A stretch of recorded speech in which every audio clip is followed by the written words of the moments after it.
Estamos com o diretor do HBB, Cristiano Dickel, para falar sobre uma ida da comitiva lajadense, comitiva regional até Brasília, que resultou em repasse anual de mais de 3 milhões e 100 mil reais do governo federal para aplicação no Hospital Bruno Born. Vamos entender um pouco melhor para qual finalidade é isso, e não é uma verba que vem agora e depois para, não, é algo que vai continuar acontecendo. Também tem uma expectativa em relação à UTI pediátrica, que a gente sabe que passa por dificuldades. Bem-vindo à nossa programação, Cristiano, bom dia. Bom dia a todos os ouvintes. Bem, em primeiro lugar, agradecer a comitiva que foi junto com o hospital a Brasília buscar esses recursos, né, ao prefeito Marcelo Calma, ao prefeito Elmar Schneider de Estrela, que foi representando a AMVAT, ao prefeito Thiago de Vespasiano Corrêa, que foi representando a AMAT também, aos vereadores de Lajeado, Deuli e o Lorival, e assim também aos demais vereadores que acabaram fazendo contato aos deputados também naquele dia que a gente foi. Bem, esse recurso que foi contemplado, ele é um movimento que já vem há mais tempo. Vocês tiveram aqui entrevista no passado, há umas semanas atrás, do Jones e do Dr. Sérgio Knipoff também, que naquela viagem a eles também já haviam pleiteado esse recurso. Esse recurso trata-se de um recurso de custeio da portaria que envolve as portas da rede de urgência e emergência. Essa portaria ela contemplava recursos para construção ou reforma, recursos para a porta da emergência, recursos para retaguarda dos leitos clínicos, recursos para reclassificação dos leitos da UTI adulto e também dos leitos da UTI pediátrica. Essa portaria de 2018, e agora nesse mês a gente foi contemplado com os recursos dos leitos de retaguarda clínico que faltavam daquela época. Então é um valor de 3,1 milhões, ele é um valor permanente, né, anual, então dá aproximadamente 200 e poucos mil por mês, que vem para ajudar a custear os leitos clínicos dos pacientes do SUS. Uhum. E além desse recurso, esse é fixo, né? Ele virá mensalmente. Mais algum outro recurso que tem previsto a partir dessa visita da comitiva ou para alguma outra área que também talvez seja aplicada? Tem o valor da UTI pediátrica, que é a reclassificação dos 4 leitos que ainda estão faltando. Foram ampliados 5 novos leitos com a ampliação da UTI. Desses 5 leitos, 80% a gente pode pedir uma reclassificação federal. Então, tem previsto 422 mil anual a serem publicados nos próximos dias. E também trago uma notícia quente, saiu agora a publicação de 200 mil também de custeio, também tendo em vista essa reunião que a gente teve lá do deputado Carlos Gomes, né, que a gente agradece aqui publicamente ao deputado por estar destinando esse valor. Assim, a gente tem outros projetos cadastrados lá, outras emendas previstas que a gente está fazendo as tratativas diariamente. Para que servirão os 200 mil esses? Os 200 mil é custeio também para a saúde. Isso é fixo também? Não, esse é uma única valor, é um valor de emenda. Isso, é referente a uma portaria, a portaria 544, na qual o governo destinou 3 bilhões de reais aos deputados para que façam essa distribuição. Mas vai ser aplicado onde, Cristiano? Para pagamento de insumos hospitalares. E quando você fala em mais 5 leitos, reclassificação da UTI, nos dê um panorama geral, como é que está? Quantos leitos de UTI nós temos hoje? A UTI adulto, a pediátrica, como é que está a situação? Assim, a UTI adulto são 20 leitos. Desses 20 leitos, 15 leitos são SUS. Dos 15 leitos SUS, 12 leitos a gente tem eles reclassificados federais, onde o governo aporta um valor de aproximadamente R$ 317 reais a mais no valor da diária. Na UTI pediátrica, nós tínhamos apenas 3 leitos cadastrados. Com a ampliação da UTI pediátrica, foram incluídos 5 novos leitos. Então, nós temos no total 8 leitos SUS e 2 leitos de convênios, que dá um total de 10 leitos. Desses 8 leitos SUS, apenas 2 estão reclassificados. Estão faltando mais 4 leitos, que é o que a gente está aguardando a publicação dessa portaria. E com isso, uma situação mais tranquila agora, não corre mais risco de fechar a UTI pediátrica do Hospital Bruno Born? Na verdade, há alguns fatores que mudaram para o trimestre agora para frente. Tá? O governo, tendo em vista o aumento que teve dos casos, vocês devem ter visto a publicação do governo do estado como um decreto de emergência. essa publicação desse decreto de emergência ele se faz necessário para que os hospitais que tenham UTIs pediátricas possam se habilitar lá a nível federal a receber um custeio diferenciado por 3 meses. Então, para vocês entenderem, o hospital recebe R$600 o valor de uma diária. É o valor normal. Se esses leitos são reclassificados, é 600 mais 317. Então, vai a 917. Porém, agora, no momento em que o governo vê que há uma procura maior por internações de criança, há uma necessidade maior de leitos de UTI pediátrica, o governo federal vai aportar R$2.000 por leito. Eles estão fazendo algo parecido como aconteceu na época do Covid, que a gente recebia R$1.600 por leito. Então, por 3 meses, se nós comprovarmos 90% de ocupação com crianças com síndrome respiratória aguda, o hospital vai receber esse valor. Se tu pegar R$600 que a gente recebe, mais 317, mais 2.000, a UTI começa a ser superavitária em vez de deficitária. Mas isso por um período de 3 meses. Porque é o período de maior necessidade por conta de doenças respiratórias. Exato. Então, assim, há um movimento que está se fazendo pelos hospitais, pela Confederação das Misericórdias do Brasil, de mostrar para o governo, porque no momento agora de dificuldade, vocês têm possibilidade de pagar os 2.000 por diária. Por que não permanece com esse pagamento durante o ano inteiro e aí traz uma tranquilidade maior para os hospitais poderem continuar operando nisso, né? E como é que está a questão de ocupação? Está lotada. Lotada. Está lotada, né? As UTIs sempre estão cheias, né? A UTI pediátrica agora é um momento que ela sempre está mais cheia. A UTI pediátrica, ela cai a demanda ali entre dezembro, janeiro e fevereiro. Em fevereiro a gente teve umas 2 semanas quase sem nenhuma criança, graças a Deus, né? Mas depois disso, a gente tem ela sempre superlotada. O que a gente enxerga é que esse ano a gente está fazendo o mesmo movimento de volumes de procura de serviços de saúde como aconteceu em 2022. Ou seja, esses movimentos eles têm acontecido antecipadamente. Antes acontecia sempre em junho, julho, agosto, setembro. Nós observamos uma superocupação do hospital em abril e maio. O mesmo aconteceu já em 2022, né? O processo inteiro assim, de internação de crianças está muito mais tranquilo. Nós chegamos a ter 30 crianças internadas nas unidades de internação, ou seja, uma unidade inteira do hospital. Agora não, a gente está aí com 6, 7 crianças internadas. Cristiano Dickel, diretor do Hospital Bruno Borne de Lajeado.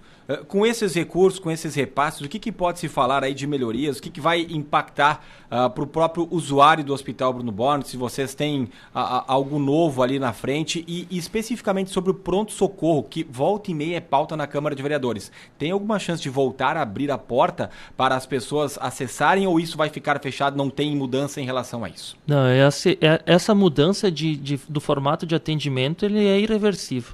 Esse é um modelo de atendimento que deve ser implantado em todas as regiões de saúde. As pessoas precisam aprender de que o primeiro atendimento acontece num posto de saúde, numa sequência, numa unidade de pronto atendimento e depois num pronto-socorro. Se esse pronto-socorro tivesse com porta aberta, como era no passado, nós estaríamos com muito problema mesmo. Por que isso? Porque o pós-pandemia tem nos mostrado volumes absurdos, assustadores de pacientes com infarto e com AVC.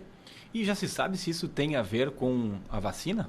A gente tem visto algumas publicações em relação ao próprio Covid, né? Países que fizeram estudos que o próprio Covid gera uma alteração nas pessoas que geram esse tipo de doença e também há estudos sendo publicados em relação a vacinas, né? Mas assim, os números são mais do que o dobro do ano passado. Em maio desse ano, a gente já fez mais infarto que no ano passado. Tem os números, Cristiano? Só para ter uma ideia, a gente fazia em média 40 infartos ano pelo SUS. A gente fez 78 no ano passado.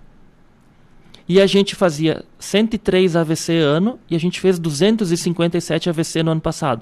Os números deste ano estão mais altos do que no ano passado. Já superaram de todo o ano passado, tanto em infarto quanto AVC. O infarto. Os números desse ano não vai saber. Não tem eles ainda porque a base do Ministério da Saúde, ela sempre publica com 2 ou 3 meses de delay, assim, de tempo. Então a gente sempre busca os dados oficiais lá do processado. Preocupante, hein? É, bastante. Então tu imagina tu ter uma porta de emergência aberta, né, atendendo casos simples também. Quando a gente fez aquela reforma do pronto-socorro, nós tínhamos 3 leitos de UTI lá embaixo. Quando a gente ampliou colocando 8 leitos de UTI, uns diziam, mas é um volume enorme, né? Hoje esses leitos estão praticamente diariamente ocupados, né? Em relação, ainda só voltando um pouquinho à questão pediátrica, em relação a prematuros também mudou? Também aumentou esse número de bebês prematuros? Sim, bastante. A gente tem observado a prematuridade nos nascimentos, então a UTI neonatal com bastante ocupação e bastante procura. Gestantes em estabilização no andar, aguardando liberação de leito para que daí possa ter o nascimento, que a gente sabe que essa criança vai precisar de leito, né? Sim, bastante. E a gente tem observado também um aumento nos abortos, né? Os números agora eu não tenho assim de cabeça, né? Mas a gente observa que sim, há um aumento bem expressivo. Cristiano Dickel, a gente tem recebido já há algum tempo, e até chega uma pergunta aqui do ouvinte Rogério, ligado a casos de infecção hospitalar que surgiram em pessoas que fizeram o mesmo procedimento no HBB.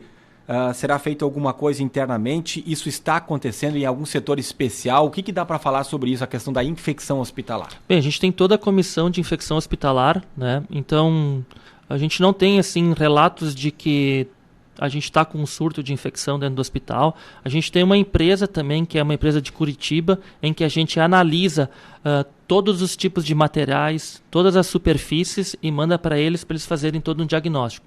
Os nossos índices de infecção hoje estão abaixo do que a média nacional. O que seria o índice? Não tem o valor, mas é em torno de 2%, se eu não me engano. Está abaixo? Bem abaixo, muito abaixo, né? Obras, Cristiano, até eu perguntei antes, mas também já podemos aproveitar para falar da obra do INSS, que tem ligação aí com o hospital, ganhar uma nova área ali junto onde hoje funciona o INSS na Benjamin. Bem, obras, a gente está com a obra a construção do novo prédio da agência do INSS, a gente vai entregar essa agência em dezembro deste ano, né? A obra está em bom andamento, para quem passa lá já vê que já está à vista, né, de como é que vai ser o formato dela. A gente está com a obra da cardiologia, né, em plena execução. Estamos indo agora para a esquina ali, que envolve a Benjamin com a Carlos Van Coser, que é a Rua do Pronto Socorro. E na sequência vocês vão começar a aparecer agora nos próximos 15, 20 dias, já vai começar a subir a estrutura que é acima do pronto-socorro. Ali sobem 2 andares, ali um andar é a hemodinâmica, onde vão ser 2 salas, mais um equipamento que a gente está também pleiteando junto ao Ministério da Saúde, através desse movimento que a gente fez com a comissão aqui regional. E em cima dessa hemodinâmica a gente tem um novo centro obstétrico que sai de 260 metros quadrados para 1.350 metros. 3 salas cirúrgicas, 3 salas de parto normal, um lugar todo adequado para o parto humanizado. Então tem bastante obra. Muito investimento, né? Dá para dizer que a situação do hospital hoje ela está mais tranquila financeiramente com esses aportes vindos do governo federal? Porque em outros momentos a gente falava e tinha alguma dificuldade, né, Cristiano? Não só a UTI pediátrica, mas também em relação à alta complexidade. Vocês atendem 5 setores diferentes. Como é que dá para relatar o momento do HBB? A gente ainda está com dificuldades financeiras, né? A gente ainda tem gerado resultado negativo na instituição. Antes de fazer um movimento de solicitar recursos junto aos prefeitos aqui de toda a nossa região, a gente está fazendo esse movimento lá a nível federal, para a gente ver tudo que é possível da gente buscar de recursos daquela esfera. A gente já fez um movimento também junto ao Estado para pleitear mais recursos ali, porque a gente sabe que a tabela do SUS está há mais de 15 anos sem reajuste, né? Esses valores vêm bem, graças a Deus, né? Mas a gente sempre está com dificuldades, né? A gente tem visto as dificuldades aí, não só do sistema público, mas do sistema privado também, né? Vocês viram aí toda a dificuldade que o IP está apresentando. Se vocês olharem os resultados da ANS aí do primeiro trimestre desse ano, são assustadores os resultados das operadoras de saúde, né? E sem falar o que a gente vem aí para frente, que é bem assustador, né? Uma população envelhecendo com bastante. Em 2030 a gente entra como eles chamam, de um tsunami prateado, um volume enorme de pacientes acima de 85 anos, pacientes esses que vêm com bastante doenças crônicas, e como é que o sistema vai dar conta de tudo isso?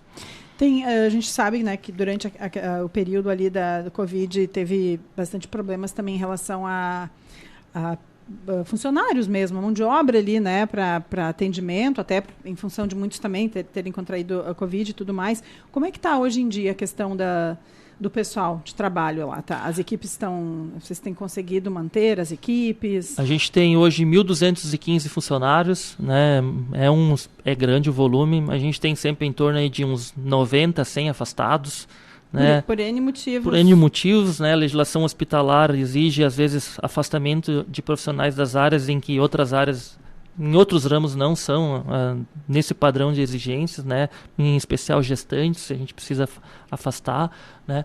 Há sempre uma dificuldade, sim, rotatividade, né? Porque tem procura, né? A procura é grande. A gente está numa expectativa de que a gente consiga implantar o piso da enfermagem, né? Está todo um imbróglio jurídico, recursos estavam previstos, porém ainda até o momento ainda não foram depositados, os valores estavam basicamente próximos da nossa necessidade. O Ministério da Saúde fez uma nova rodada, pedindo novamente informações, qual é o impacto em cada instituição, então está bem complexo ainda, né? E eu enxergo isso como um pleito justo, merecido a toda a equipe da enfermagem, do hospital. Eu acredito que isso também vai melhorar para nós a questão de volume de funcionários, se torne uma área mais atrativa. Saberia dizer o número? Qual número chegaria se implantasse mesmo? O nosso impacto ele gera em torno de 500 a 550 mil mensal. Tá? O valor que estava previsto pelos cálculos do Ministério da Saúde e que estava já previsto o repasse para o município de Lajeado era aproximadamente 410 mil. Né? Então a gente via que estava muito próximo de alguns ajustes internos que a gente teria que fazer, né? Incorporar algumas rúbricas para dentro dos salários básicos, hoje são separados. Então a gente via que estava indo. Mas agora a gente não tem perspectiva nenhuma de como vai acontecer. O Walson Jones, lá de Teutônia, pergunta se o HBB tem plano de saúde específico para internação. Não tem, a gente vai anunciar daqui aos próximos dias um produto, não é um plano de saúde, mas é a Central de Convênios, que todos conhecem. Hoje ela trabalha para as prefeituras e também para sindicatos, né? Mas as pessoas já podem acessar hoje o hospital com preços diferenciados através da Central de Convênios, então a gente vai ter uma central... Busca no HBB mesmo. Isso, vai ligar para o hospital. Ele até perguntava se a Central de Convênios já está ativa, então... Já, ele pode ligar e pode pedir que o seu orçamento, sua consulta e seus preços sejam pela Central de Convênios. A gente já está fazendo esses agendamentos. O que muda na prática, assim, para quem vai lá? Muda que, em primeiro lugar, o hospital não vendia consultas. Né? A gente vendia consultas para as prefeituras e para alguém que tivesse algum contrato. Agora a gente abriu isso para a população em geral, então a gente sabe que às vezes as pessoas têm dificuldade de conseguir alguma consulta de especialistas. Nós temos hoje 98 médicos atendendo por essa central de consultas. Paga uma taxa? Paga um valor de consulta com preço mais subsidiado do que o privado. Mas é o desconto na consulta, não tem que pagar uma taxa mensal para ter acesso a isso. Não. Liga no HBB mesmo? Liga no hospital, no telefone do hospital e pede para agendar uma consulta pela Central de Convênios. Isso para consulta, não tem para algum tipo de internação? Tem também. Né? Hoje a Central de Convênios, a grande maioria dos procedimentos, né, são pacotes, as coisas que são mais simples. Sim, né? sim. Coisas que são mais previsíveis já é tudo pacote. Né? Então a pessoa sabe exatamente quanto vai gastar, quanto é o valor da consulta, os exames também têm preços mais acessíveis. Né? Interessante, quando tivermos mais detalhes aí, quando for lançado então oficialmente, a gente pode voltar a falar desse assunto porque é de interesse da população. O telefone do Hospital Bruno Borba é o 3714-7500, você vai ser direcionado aí para o setor específico. Agradecendo aqui o Cristiano Dico, e por sinal, se tem uma coisa que a pandemia acabou ajudando, especialmente no HBB, foi essa clareza na informação. E o Cristiano é esse interlocutor, está fazendo um grande trabalho, indo para Brasília, buscando recursos, mas também passando essas informações, né? Da dificuldade financeira, do número de funcionários, o que está acontecendo lá dentro. Eu acho que foi muito importante também e continua sendo esse trabalho. Obrigado pela tua atenção, Cristiano, e uma boa semana pela frente. Obrigado, a gente já faço aqui o convite, a gente está fazendo todo um movimento aí para trazer todos os deputados federais ao Hospital Bruno Borba, né, um movimento de toda a região. A gente quer trazer todos os meios de imprensa para estarem junto conosco, porque a gente acredita que pode ser um momento único, um momento em que a gente vai buscar recursos para a cardiologia e para o novo centro obstétrico do hospital. Obrigado pela oportunidade de novo e sempre à disposição. Muito obrigada. Conversamos com o diretor do Hospital Bruno Borba de Lajeado, Cristiano Dickel. 11 horas 6 minutos, 19 graus e 7 décimos é a temperatura. Vem aí o Independente Notícias.